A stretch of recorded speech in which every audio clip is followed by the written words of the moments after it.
apóstolo João disse: que grande amor nos tem concedido o Pai, que fôssemos chamados filhos de Deus. Você pode fechar seus olhos nessa hora e agradecer ao Senhor só por isso tudo, o fato de ser filho de Deus.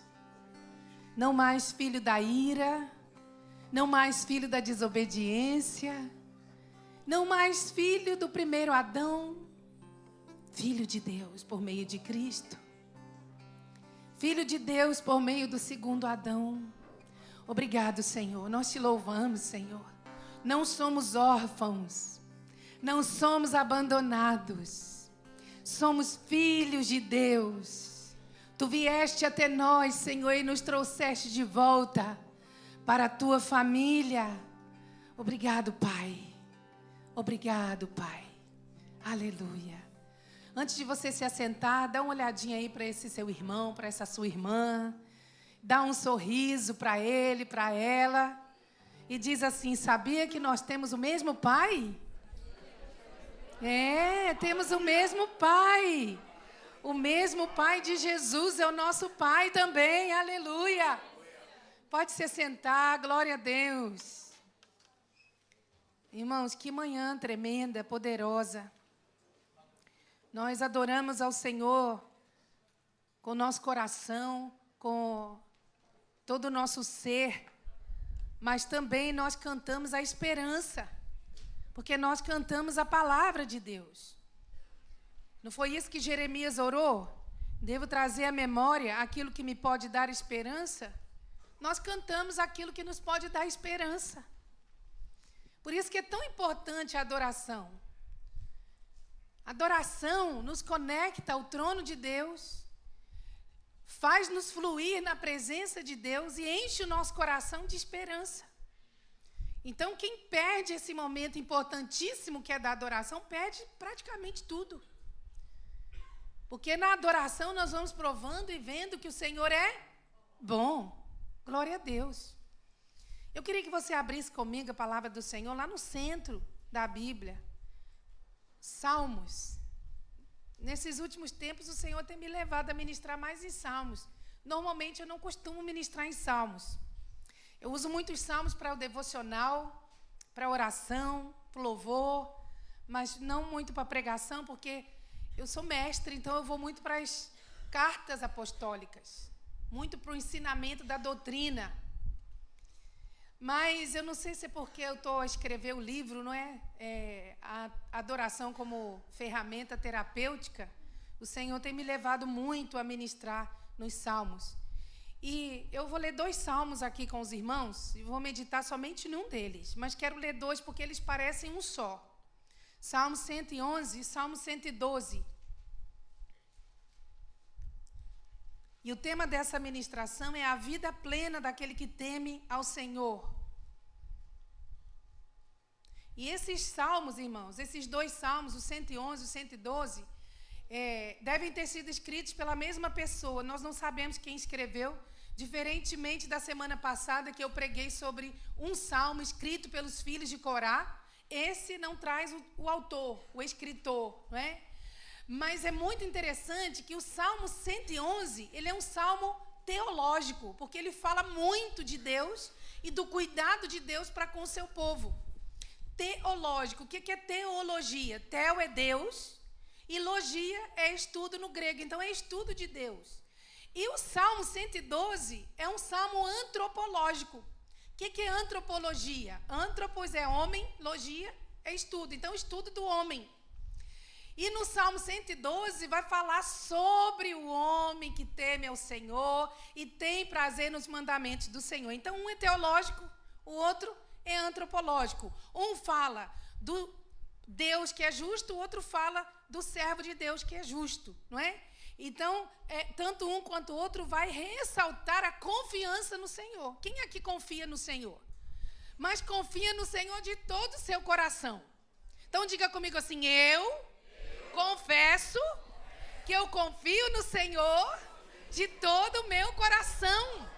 Aleluia! Então vamos ver aqui as características do caráter do nosso Deus. Primeiro lá no Salmo 111, que é o Salmo teológico. Diz assim: louvado seja o Senhor, ou seja, aleluia. De todo o meu coração darei graças ao Senhor quando me reunir com os justos. Que estamos fazendo aqui, nos reunindo com os justos. Como são grandiosas as obras do Senhor. Todos que têm prazer nele devem nelas meditar. Tudo o que ele faz revela sua glória e majestade. Sua justiça permanece para sempre. Ele nos faz recordar suas maravilhas. O Senhor é compassivo e misericordioso. Ele dá alimento aos que o temem. Lembra-se sempre da sua aliança. Mostrou o seu poder ao seu povo ao lhe dar as terras de outras nações. Tudo o que ele faz é justo e bom.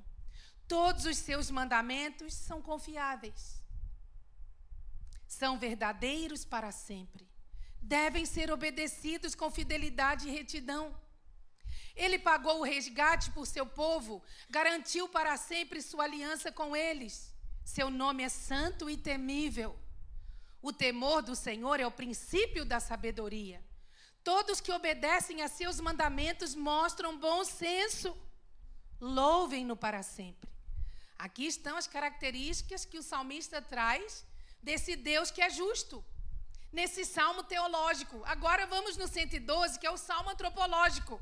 E nós vamos ver aqui as características do caráter do homem que teme ao Senhor e em seus mandamentos tem grande prazer. Começa também dizendo aleluia, louvado seja o Senhor. Como é feliz aquele que teme o Senhor e tem prazer em obedecer a seus mandamentos. Seus filhos serão bem-sucedidos em toda a terra. Uma geração inteira de justos será abençoada. Em sua casa haverá riqueza e prosperidade, e suas boas ações permanecerão para sempre. A luz brilha na escuridão para o justo. Ele é compassivo, misericordioso e íntegro. Feliz é o que empresta com generosidade e conduz seus negócios honestamente. Ele não será abalado. Sua lembrança durará por muito tempo. Ele não teme mais notícias. Confia plenamente no cuidado do Senhor. É confiante e destemido. Olha com triunfo para seus inimigos. Compartilha generosamente com os pobres e seus atos de justiça serão lembrados para sempre. Ele terá influência e honra. O perverso verá isso e ficará furioso, rangerá os dentes de raiva e desaparecerá. Seus desejos serão frustrados. Os desejos dos ímpios serão frustrados, mas daquele que teme ao Senhor terá honra e terá influência. Glória a Deus por isso. Irmãos, mesmo não sabendo quem escreveu esses dois salmos, a gente vê que eles eram pessoas muito capazes. Porque são salmos chamados de acrósticos. O que são salmos acrósticos? Quando cada primeira letra de cada versículo começa com uma letra do alfabeto hebraico. Então, eram pessoas, não é, que tinham bastante capacidade. E aqui no Salmo 112 há um padrão, diga comigo, um padrão. Um padrão no qual nós devemos nos espelhar para nós sermos homens e mulheres de Deus bem-sucedidos. Não só na vida, como na carreira cristã. E aí nós começamos aqui, eu não vou falar de todas as características, porque são muitas. Mas eu quero falar de 5 características muito importantes que o salmista traz aqui para nós vermos as características de uma pessoa que é bem-sucedida, porque ela teme ao Senhor e em seus mandamentos tem prazer. E a primeira característica aqui, é que ele tem prazer na obediência. A pessoa que teme a Deus, a pessoa que tem prazer nos mandamentos de Deus, sempre vai ser uma pessoa bem-sucedida na vida. E o último versículo do capítulo 111 é a continuação no versículo 1 do capítulo seguinte. Porque olha como termina o capítulo 12 e começa o primeiro do 112. O temor do Senhor é o princípio da sabedoria. Todos que obedecem a seus mandamentos mostram bom senso. Louvado seja o Senhor, como é feliz ou abençoado aquele que teme ao Senhor e tem prazer em obedecer a seus mandamentos. Até para falar que o homem que teme ao Senhor é bem-sucedido, ele começa com tanta alegria que ele diz assim, aleluia. Aleluia quer dizer louvado seja o Senhor. Então ele começa dizendo louvado seja o Senhor, porque é uma coisa muito tremenda. Temer a Deus e ter prazer nos seus mandamentos, porque vai ser mais do que abençoado, vai ser bem-sucedido, vai ter riqueza e prosperidade em todas as áreas da sua vida. Eu faço uma pergunta para você. Todo ser humano, todo homem, crente ou não crente, pode ser abençoado? Pode. Pode. O sol nasce para todos, a chuva vem para todos, a calamidade vem para todos, a doença vem para todos. Tudo de bom, tudo de ruim acontece para todos, irmãos. Não é porque nós somos crentes em Jesus que não passamos por enfermidade. Está ali a Anabela com uma máscara, porque foi até o médico. Está meio enferma. O que acontece com ela, acontece com qualquer pessoa. Eu lembro-me que na pandemia, eu ministrei uma palavra que me inspirei num artigo de um pastor americano, que dizia assim, nós estamos todos debaixo de uma mesma tempestade, mas não estamos todos no mesmo barco. Então, o que é bom, o que é mal acontece para todos, não é? Então, o homem que não tem Jesus também pode ser abençoado, porque Deus abençoa a pessoa honesta. Deus abençoa a pessoa trabalhadora. Deus abençoa a pessoa generosa, que ajuda outras pessoas. Mas, irmãos, vida plena, aquela vida que superabunda, que transborda, só quem é filho de Deus tem. Prosperidade em todas as áreas da sua vida, na sua vida integral. Prosperidade no espírito, na alma, na mente, no corpo, só quem é filho de Deus. O homem sem Jesus natural, ele pode sim ser abençoado e usufruir do trabalho das suas mãos, porque aquilo que o homem semeia, ele colhe. Nós só colhemos aquilo que nós semeamos. E se você semeia laranja, não vai colher maçã. Se você semeia uva, não vai colher abóbora. Então, o homem natural, o homem que não conhece Jesus, ele semeia e ele colhe daquilo que ele semeia. Se ele é um trabalhador, ele vai colher do seu trabalho o fruto. Se ele é generoso, ele vai colher também generosidade. Mas existe uma diferença entre eu colher os frutos do trabalho das minhas mãos e eu usufruir e colher os frutos do trabalho das mãos de Deus. Aí está a diferença. Aí está a diferença, porque o homem natural, ele usufrui daquilo que ele conquista nessa vida e que vai acabar nessa vida. Mas o crente em Jesus, o Filho de Deus, que tem prazer na obediência, irmãos, ele não colhe só para essa vida, porque ele também, ele semeia para colher no porvir, para colher na eternidade. Qual é a maior bênção na vida de um crente? Aliás, qual é a maior bênção na vida de um ser humano? A maior bênção não é aquilo que nós adquirimos aqui nessa terra, aqui nessa presente dispensação. A maior bênção é ter o nosso nome escrito no livro da vida. Isso o ímpio não tem. Ele pode ser rico, ele pode ter dinheiro, ele pode ter bens materiais, mas ele não tem essa esperança de que o seu nome está escrito no céu.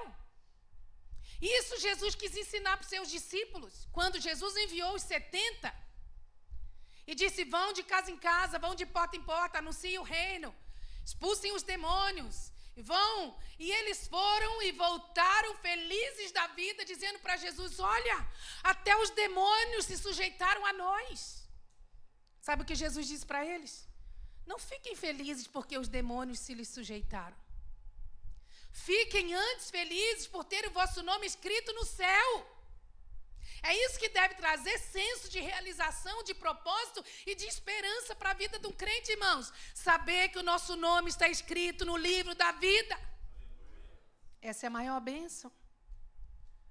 Teve um salmista que também escreveu um salmo, um ou dois, poucos salmos, poucas coisas, mas foi um grande homem de Deus chamado Asaf.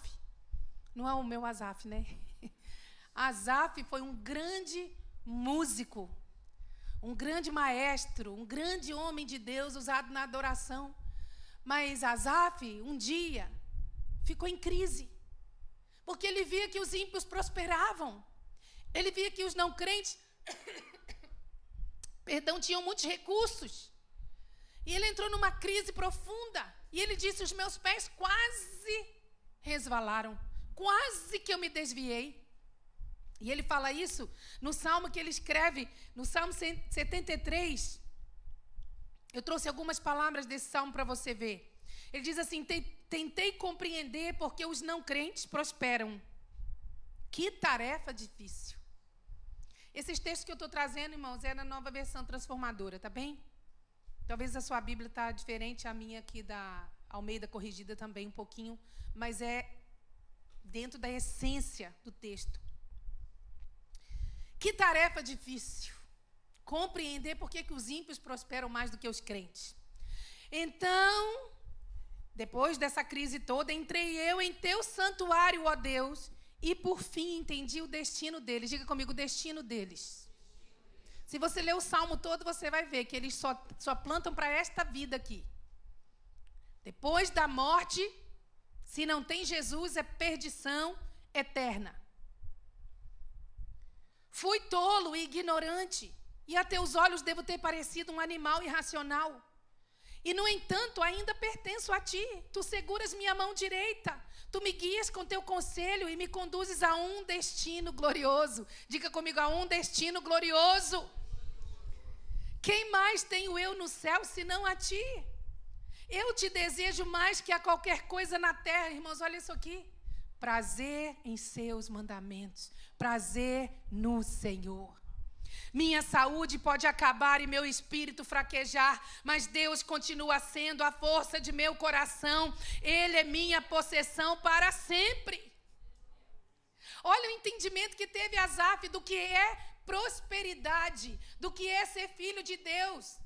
O que não é filho de Deus, sim, pode ser abençoado, ele vai colher aquilo que ele planta, mas acaba aqui. O que você semeia aqui é para a vida eterna. Por isso que Jesus disse, não ajunteis tesouros na terra, onde o ladrão rouba, a traça corrói, mas ajunteis tesouros nos céus. Porque nós não estamos vivendo uma vida só para aqui, meus irmãos. Nós não fomos chamados para esse presente século. Nós pertencemos a um outro reino. Nós somos do reino de Jesus. Um dia nós vamos voltar, nós vamos estar na terra, vamos reinar com o Senhor vai restaurar todas as coisas, mas não é nesse sistema, no reino desse mundo, isso não é para nós. Então, tudo que nós adquirimos aqui não é só para aqui, é para aqui e para o porvir. Então, o salmista está dizendo, aquele que teme ao Senhor, aquele que obedece, tem prazer na obediência, ele é muito abençoado. Quem se considera abençoado aqui? O que é para você o temor do Senhor? Quando nós falamos assim, você precisa temer a Deus. Ou aquela pessoa fez aquilo lá porque não teme a Deus. O que é o temor do Senhor, que a palavra fala tanto de Gênesis a Apocalipse? Que aqueles que temem ao Senhor são bem-sucedidos e abençoados. Será que o temor ao Senhor, ou o temor do Senhor, é ter medo de Deus? É ter respeito, é ter zelo? Bom, irmão, se nós estudarmos a Bíblia, o próprio Salomão vai falar em Provérbios. A Bíblia interpreta-se a si mesma. A palavra de Deus, ela é indivisível. A palavra de Deus é única. Ela interpreta-se a si mesma. Nós conferimos uma coisa com a outra para achar a causa dentro da própria palavra de Deus. E o próprio Salomão, ele fala que o temor do Senhor é o desviar-se do mal. O temor do Senhor é desviar-se do mal. O que é mal? Foge porque não é para você. Porque Deus, Ele é bom, Ele só faz o que é bom. E Ele quer que seus filhos andem na sua bondade, andem na sua pureza, andem naquilo que é bom, perfeito e agradável. Não como viu Eva, que o fruto era bom, agradável e desejável. Muitas vezes a vontade de Deus não vai ser desejável, mas é perfeita. O que é o temor do Senhor? É desviar-se da mentira. É mentira, então é mal. Então, se eu estou mentindo, eu não estou tendo o temor do Senhor. E eu não estou tendo sabedoria, porque o temor do Senhor é o princípio da sabedoria. Quer ver, um crente sábio pode não saber nem ler nem escrever direito. Mas se ele tem o temor do Senhor, ele é sábio. Violência é uma coisa má? É. Então eu vou me desviar da violência. E não só da violência física, mas da violência com as palavras.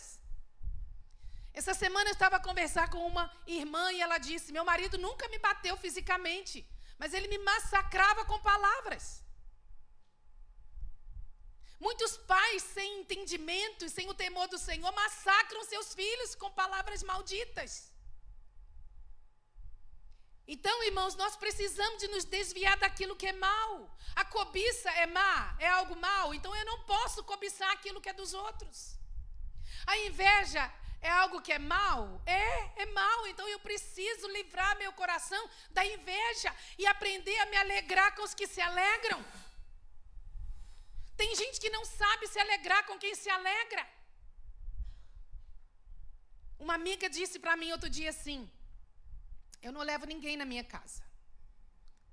Ela tem uma casa muito linda, fruto do trabalho e da generosidade dela, uma mulher fiel a Deus, porque eu já perdi muitos amigos depois que levei pessoas na minha casa. E eu fiquei sem entender, disse: mas por quê? Porque as pessoas veem o que eu tenho e depois se afastam de mim. Sabe o que é isso, irmãos? Inveja.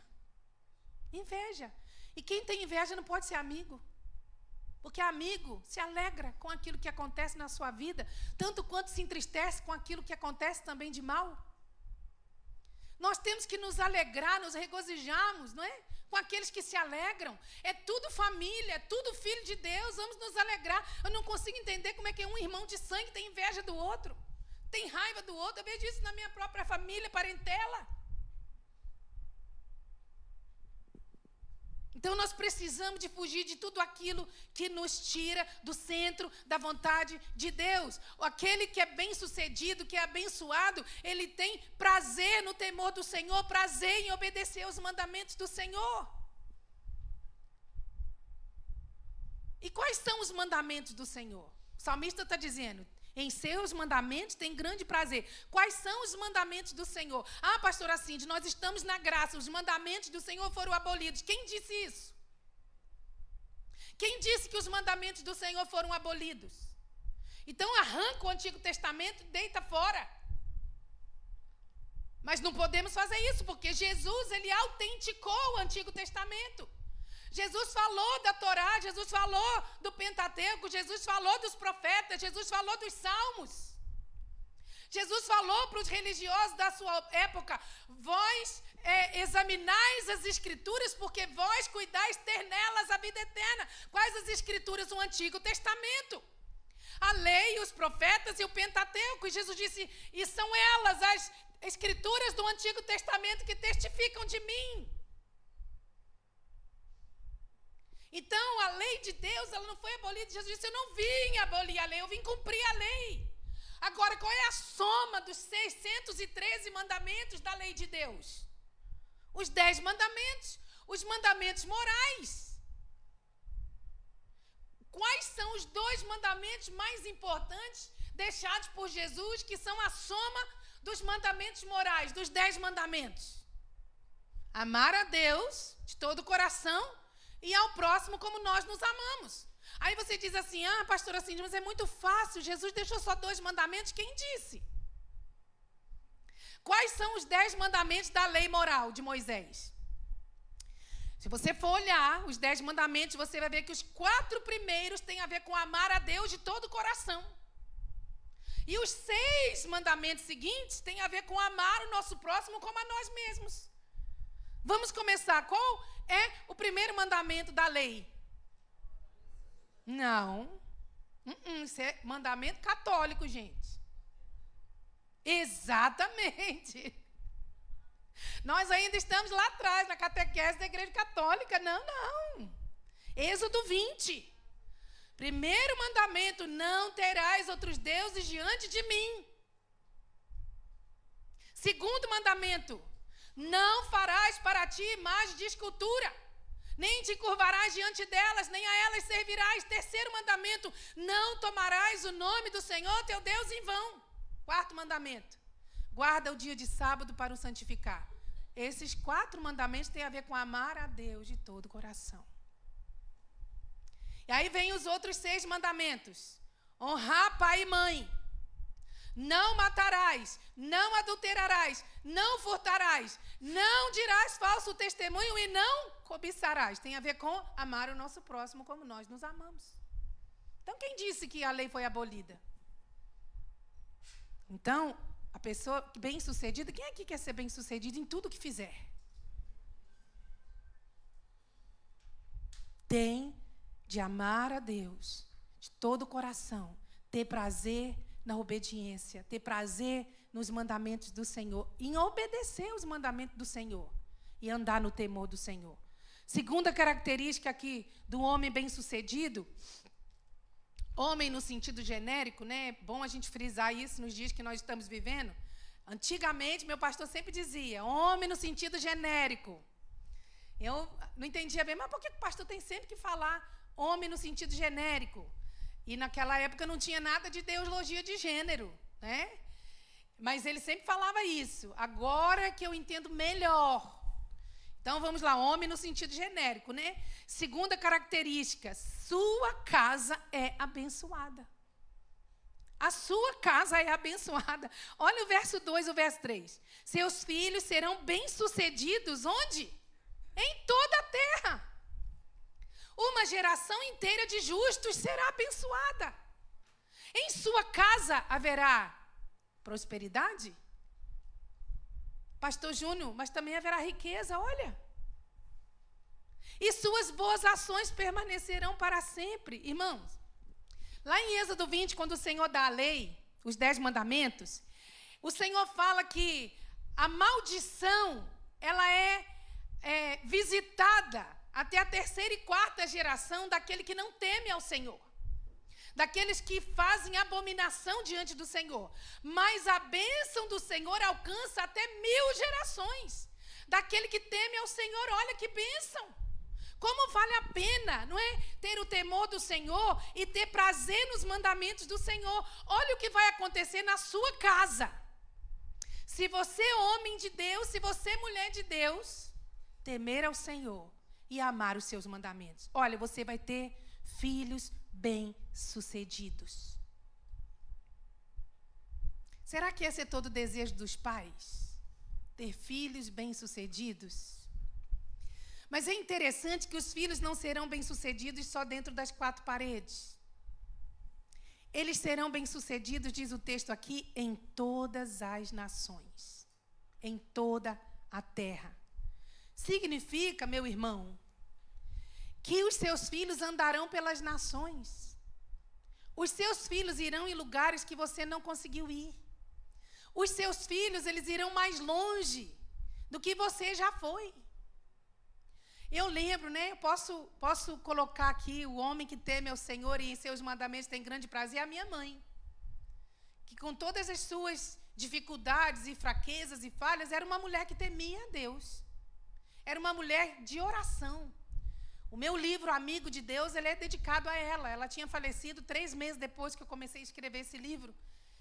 E ela me inspirou como uma mulher que foi amiga de Deus.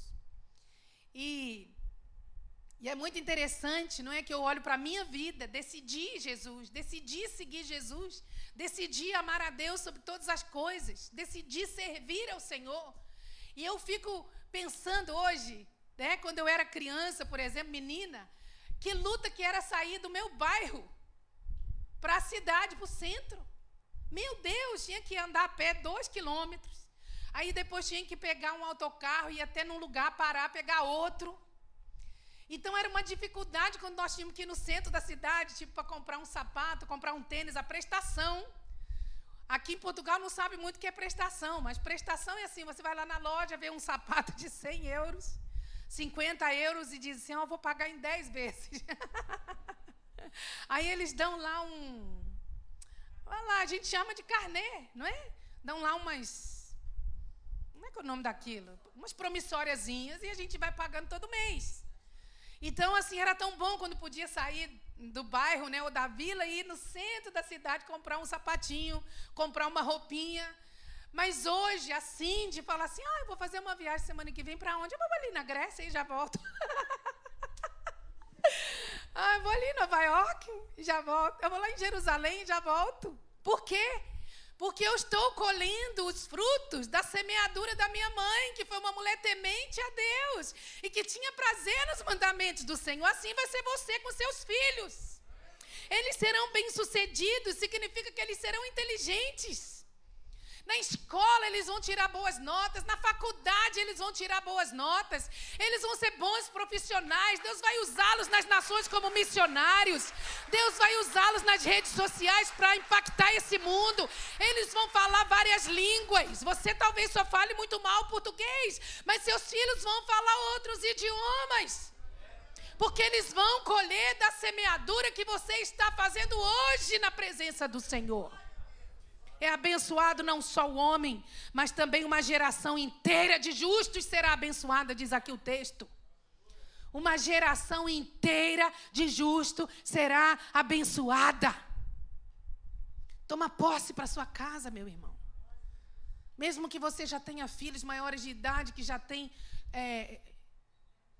autonomia para tomar suas próprias decisões, mas são fruto do teu ventre. Toma posse. Que essa bênção aqui é para você e para a sua casa. E olha o que haverá também na sua casa. Está dizendo aqui, em sua casa haverá riqueza e prosperidade. Você pode até passar por período de luta. De você olhar para a mesa e dizer assim, eu já tive dias melhores. Um período de luta. Nós muitas vezes somos colocados à prova e comemos o maná diário. Não é fácil comer o maná diário, não. Mas o maná diário nos prepara para a prosperidade. Quando nós somos fiéis a Deus e gratos no maná diário, naquela simplicidade da mesa, o Senhor ali vai nos preparar para algo maior.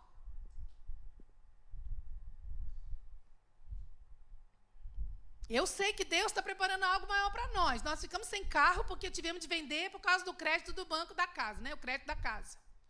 O meu carro deu problema no motor. Já estou 12 meses sem ele, está lá tentando arranjar. Mas o Senhor providenciou o maná diário, né? O carrinho lá do pastor Júnior está nos servindo muito bem. Irmãos, sai uma fumaceira preta atrás.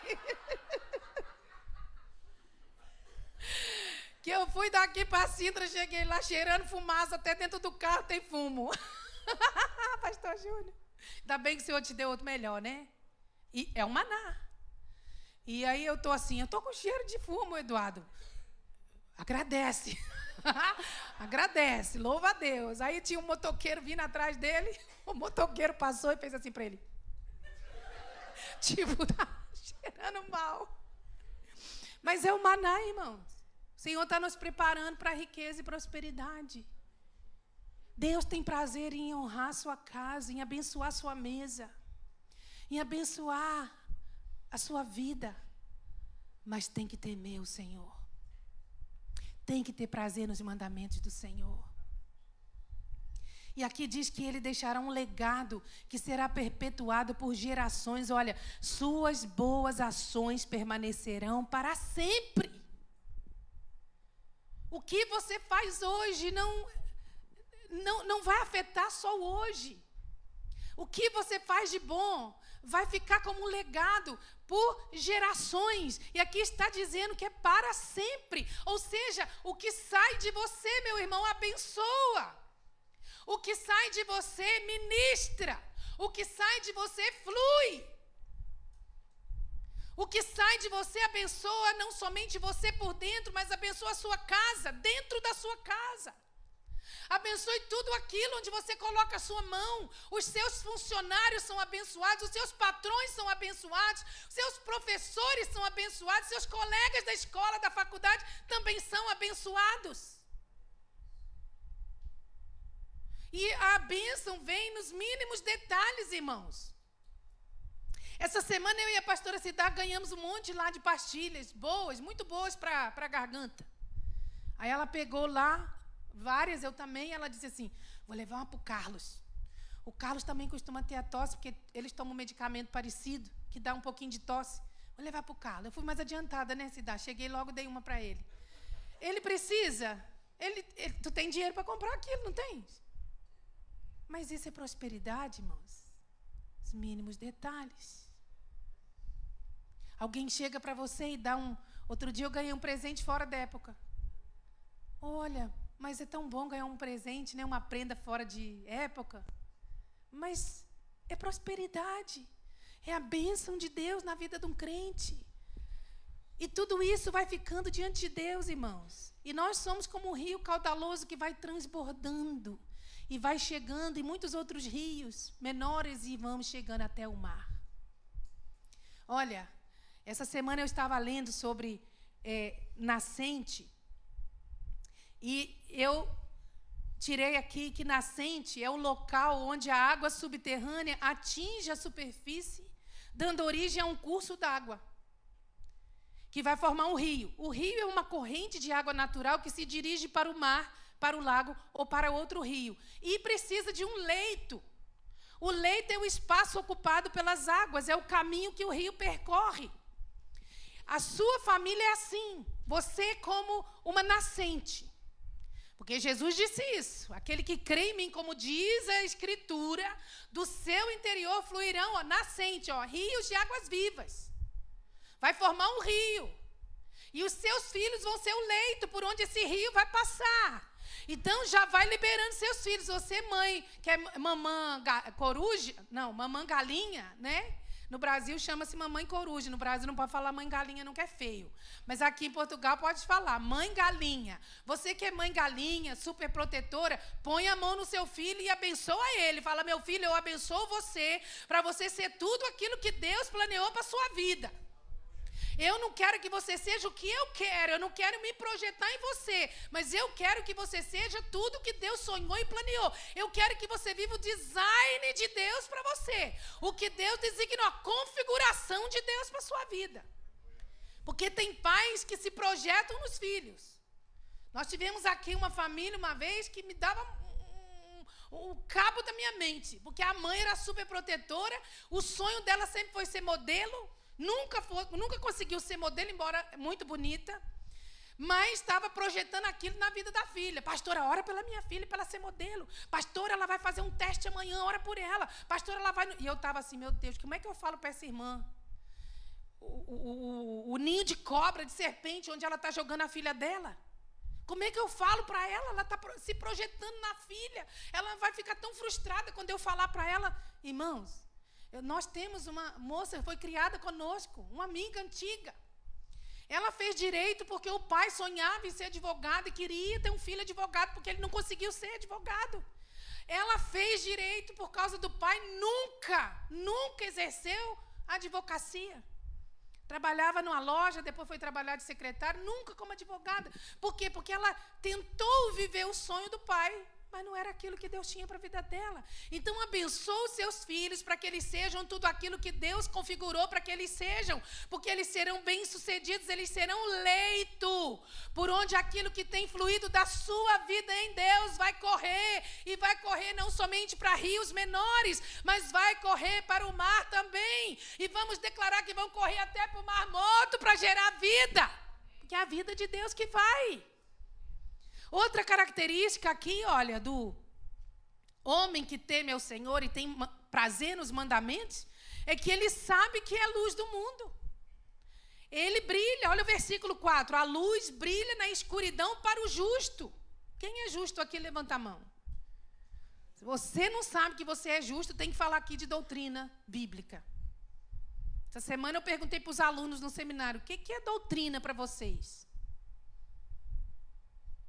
Doutrina não tem a ver com usos e costumes. Usos e costumes são valores temporais. De geração em geração vai passando, vai mudando.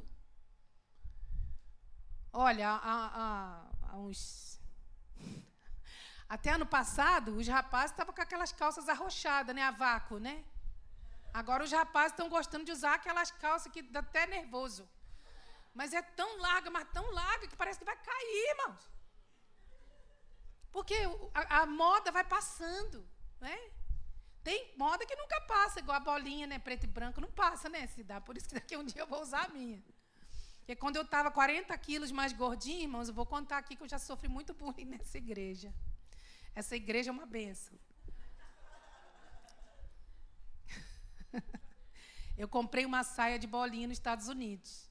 Umas bolas assim, ó, linda, de godê. E aí, quando eu cheguei aqui, pus a saia, o pastor Eduardo disse assim, atrás de mim não vai com isso, não. Eu vou sim, que é linda. Não, só se fosse bolinha pequenininha. Bolinha grande não combina, não.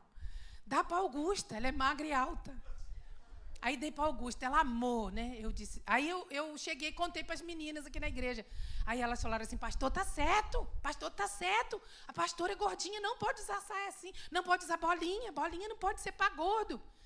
Irmãos, e vocês vão viver de bolinha daqui uns dias. Deixa estar. É uma moda que não passa. Mas voltando à doutrina, doutrina é o quê? Aquilo que não passa.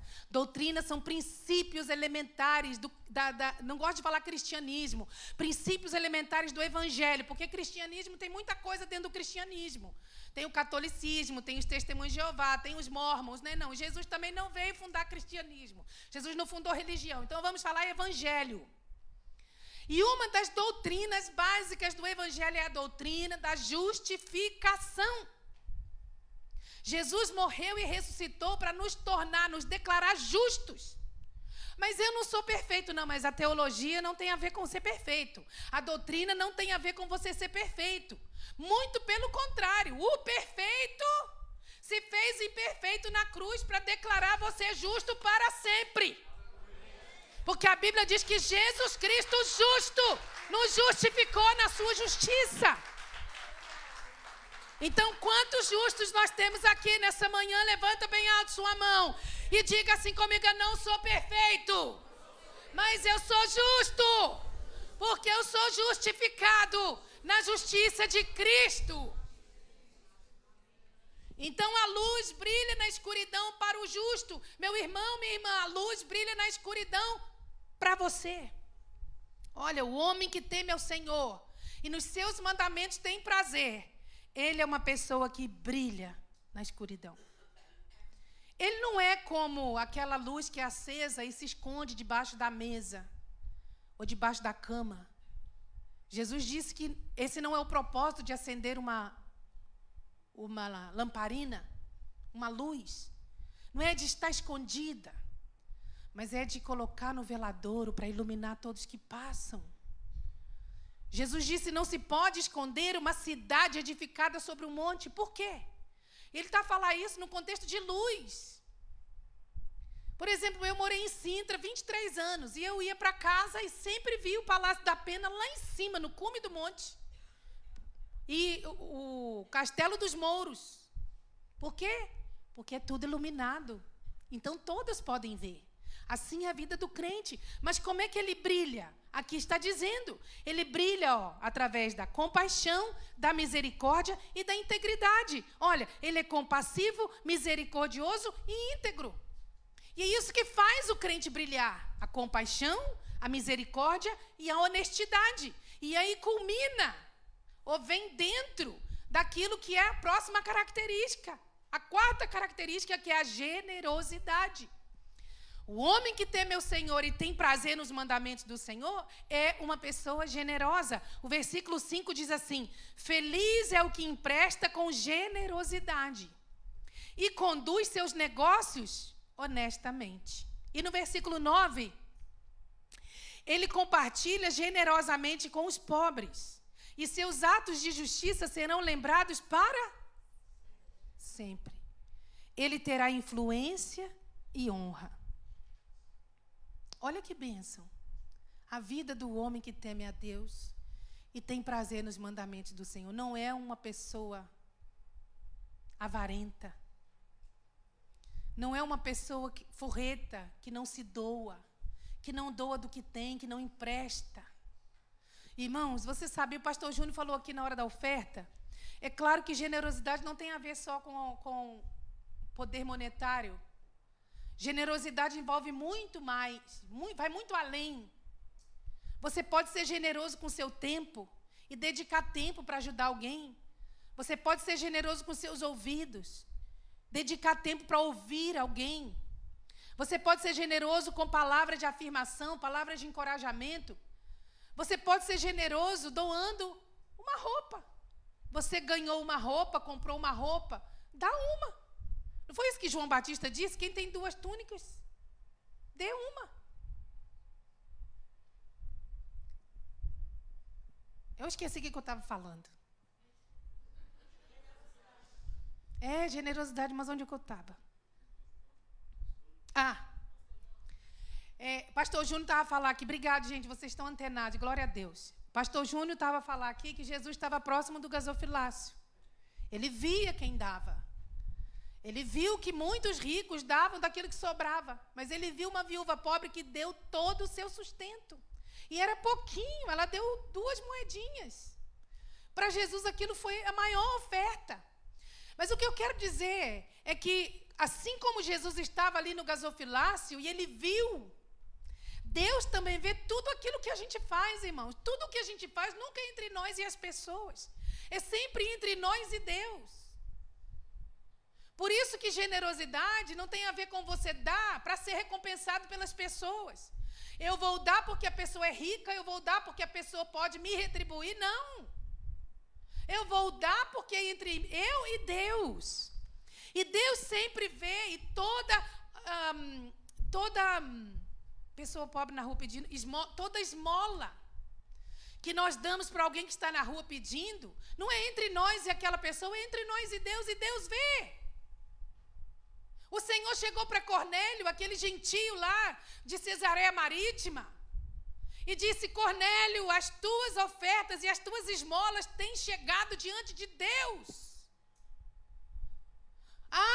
Eu não vou dar não, porque a pessoa vai usar para droga, problema dela. Eu não vou dar não, porque ela está mentindo, problema dela. Eu não sei se ela está mentindo, porque eu não sou Deus. Eu não conheço o coração dela. Eu prefiro chamar e dar um prato de comida.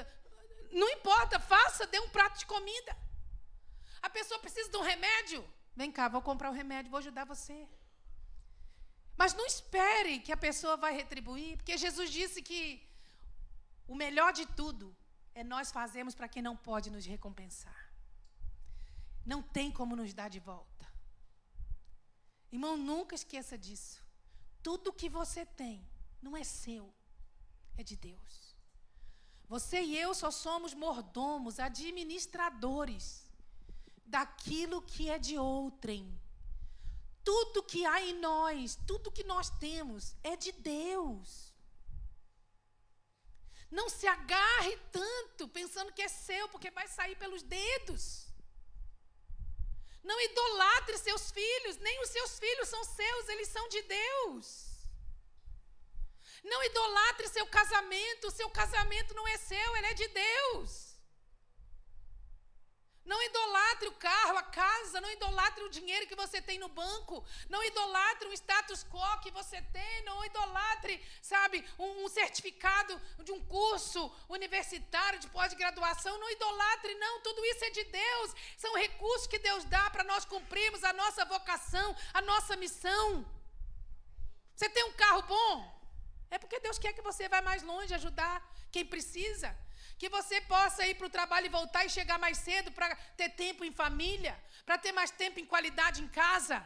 Veja tudo como um apoio de Deus para você cumprir a sua missão. Você tem uma boa cama, pastor? Uma boa cama custa caro. Quanto custa uma boa cama, gente? Mais ou menos. Os irmãos aí que gostam de ter uma boa noite de sono. Um bom colchão é aí o quê? Centenas. 2.000? Sério? 3.000? 1.200? Isso aqui está parecendo leilão.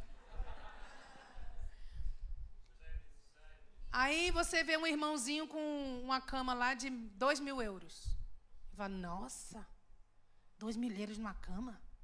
Aquele colchão de 80 euros já resolvia.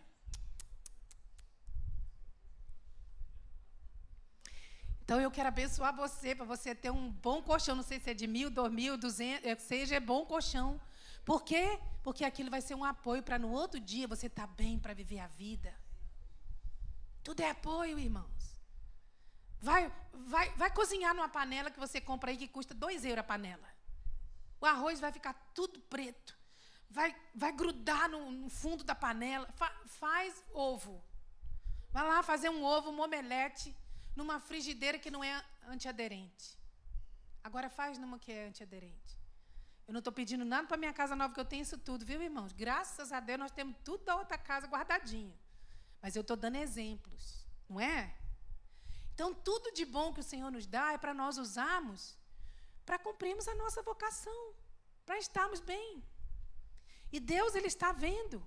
Tudo que nós temos vem de Deus, irmãos. Nós precisamos de ser bênção na vida dos outros, generosidade. Hoje, nós estávamos sentados na mesa do pequeno almoço e uma irmã recebeu uma bênção.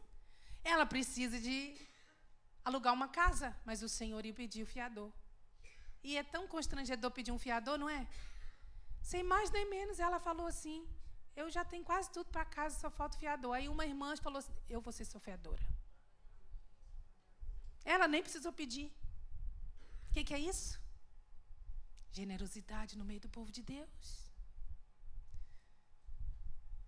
E Davi declarou isso em 1 Crônicas 29, 14. Olha o entendimento que teve Davi. Nada do que eu tenho é meu. Tudo o que eu tenho vem de ti. E daquilo que tu me dás, eu te torno a dar. Essa semana eu falei para um casal assim, olha, nós temos alguns móveis que vocês doaram para a igreja, frigorífico e tal, e tem uma irmã que vai precisar. Você se importa se eu abençoar, pastora? Não é nosso. Nós já semeamos. Olha o entendimento, irmãos. É importante a gente deixar bem claro, aquilo que entra pela porta da igreja não é seu mais, é de Deus. Porque tem gente que dá e fala assim, não, eu dou, mas eu quero controlar, quero fazer. Não, você deu, não. É igual uma amiga minha que é pastora. A irmã dela sempre traz coisa para a igreja, quer mandar em tudo. E ela falou para a irmã, aqui tu não és minha irmã, aqui tu és ovelha. E o que entra na porta da igreja para dentro é da igreja, não é seu mais. Você trouxe e deu, senta e... Outro vai administrar aquilo que você deu. E Davi fala assim, mas quem sou eu e quem é meu povo para que pudéssemos te dar alguma coisa, Senhor? Tudo que temos vem de ti, e demos apenas o que primeiro de ti recebemos. Você deu dízimo. Você primeiro recebeu para devolver. Você deu uma oferta hoje, primeiro você recebeu para você dar. Foi isso que Davi disse. Somos estrangeiros e peregrinos na terra, como nossos antepassados antes de nós. Nossos dias na terra são como uma sombra, passam rápido, sem deixar vestígio. Ó Senhor nosso Deus, até mesmo esses materiais que juntamos para construir um templo em honra ao teu nome santo, vem de ti. Tudo pertence a ti. Olha para a pessoa que está aí do seu lado, se é seu marido ou sua esposa. Diga assim, você antes de ser meu é dele. Mas fala para que você é marido e mulher, não fala para o outro não, hein? É. Só ser casado, gente. Vou tentar o povo aqui na igreja não, em nome de Jesus.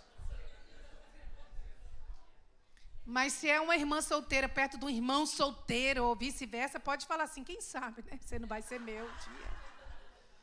Só se for solteiro descomprometido. Descompromissado. Ô, irmãos, vocês já viram como nós temos moças na nossa igreja? É bom para nós ou mal? É bom não, gente. Não. Porque se elas forem casar com rapazes de outra igreja, elas têm que seguir os maridos, gente. Vamos orar para vir rapaz para a nossa igreja, gente? Em nome de Jesus. Vamos orar, gente. Em nome de Jesus, para vir uns viúvos aí, uns divorciados, para as irmãs, né, mais velhas. E vir jovens aí para as nossas jovens, em nome de Jesus. Olha, os jovens vão em março aí, vão lá para Berlim. As jovens e os jovens que vão, que têm idade já para namorar, para casar, que o Senhor abra os olhos do entendimento nessa conferência, que vai ter jovens do mundo todo e quem sabe alguns não vêm chamados para Portugal. E nós precisamos aqui, não é, de mais missionários. E pastora Cida lembrou que vai.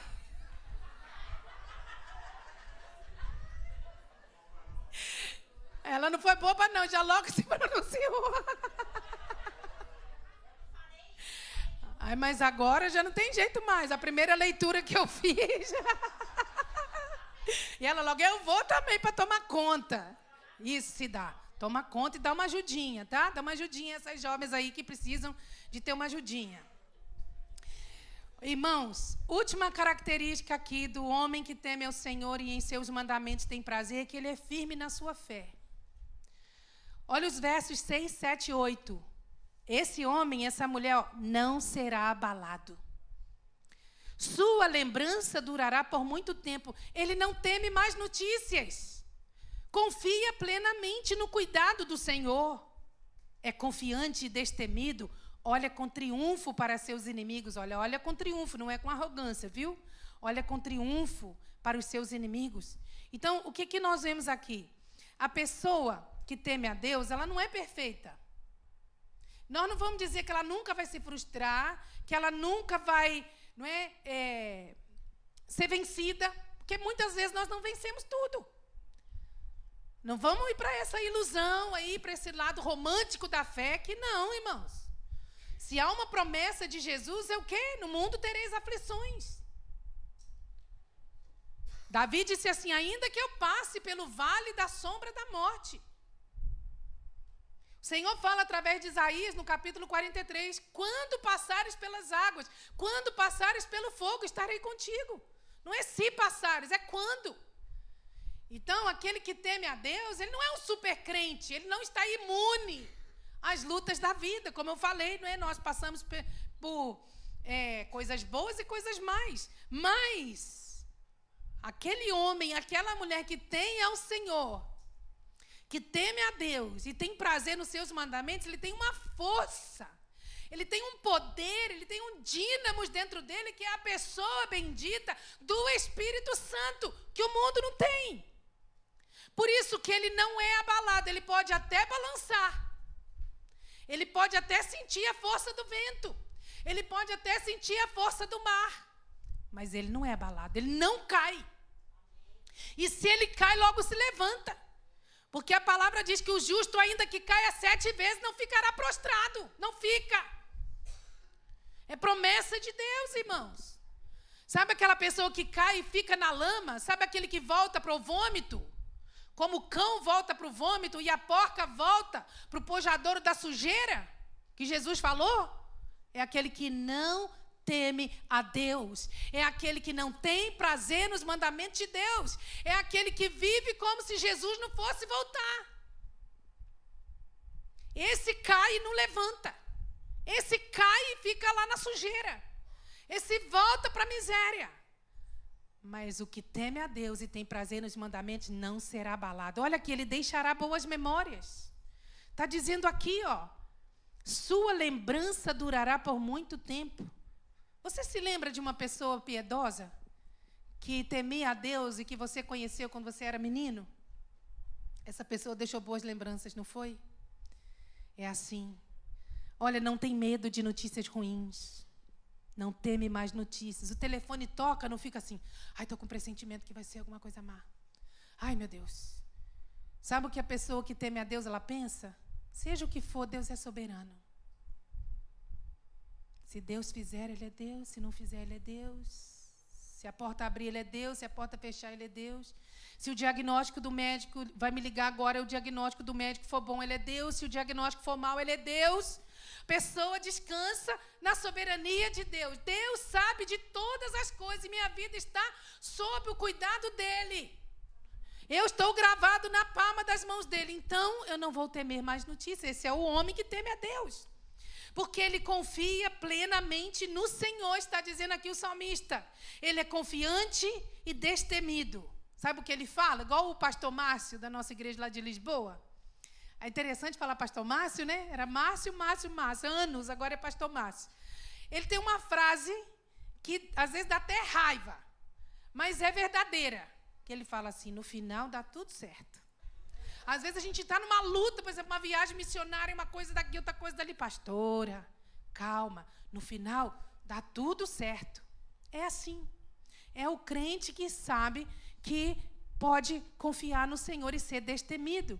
E ele olha com triunfo para os seus inimigos, não com arrogância. Está falando mal de mim? Quem me justifica é o Senhor. Está se levantando contra mim? Quem me justifica é o Senhor. Diz que não vai me pagar o meu trabalho?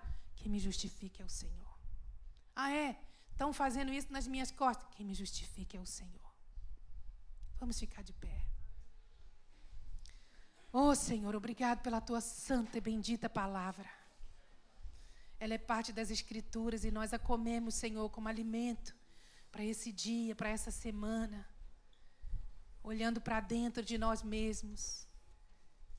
E nesse Salmo 111, Salmo teológico, quantas características do cuidado do Senhor para com os teus filhos. Ajuda-nos, Senhor, nós precisamos ser como esse homem aqui que teme ao Senhor.